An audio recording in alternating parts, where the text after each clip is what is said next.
Have you ever felt stuck in a place where no one could see or hear you?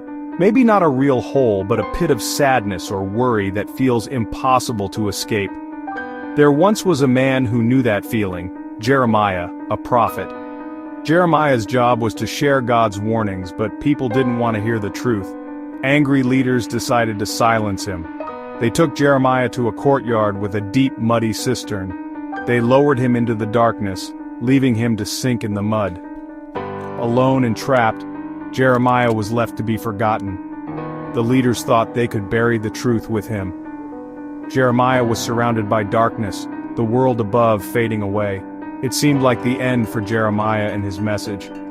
But the leaders forgot one thing: they forgot about God. In the pit, Jeremiah was surrounded by darkness and cold mud, unable to move or escape. He was helpless, with no food or water, just silence and sinking despair. Maybe you felt like that too, trapped in sadness or fear, feeling alone and forgotten. Jeremiah's heart must have sunk even deeper than his feet. The very people he tried to help had abandoned him. It would have been easy to give up, to think the darkness had won. But God's stories are full of surprises. Even in the deepest pit, God sees and hears us. God had not forgotten Jeremiah. He was watching, even in the darkness. God was preparing a rescue. No pit is too deep for God's love. In the king's palace was a servant named Ebed-Melech. He wasn't powerful, but he had a kind heart and knew what happened to Jeremiah was wrong. While others stayed silent, Ebed-Melech bravely went to the king. He said, "My lord, these men have done a wicked thing. Jeremiah will die in that pit." The king listened and ordered Ebed-Melech to rescue Jeremiah. Ebed-Melech quickly gathered men and supplies. He found old rags to pad the ropes, thinking of Jeremiah's pain. Ebed-Melech's care showed true compassion. He wasn't just following orders, he was showing love.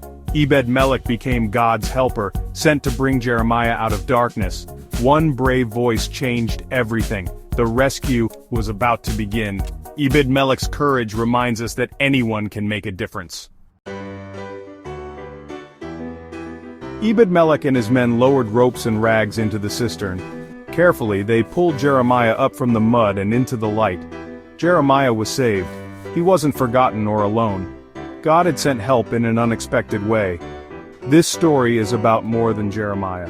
It's about God's rescue for all of us. When we're stuck in sadness or fear, God sees us and sends help. Sometimes it's a friend, a kind word, or a sudden peace. God's love is always deeper than any pit. He never leaves us or forgets us. If you feel stuck, remember Jeremiah's story. God is with you, even in the darkness. Your story isn't over. A rescue is coming. God always makes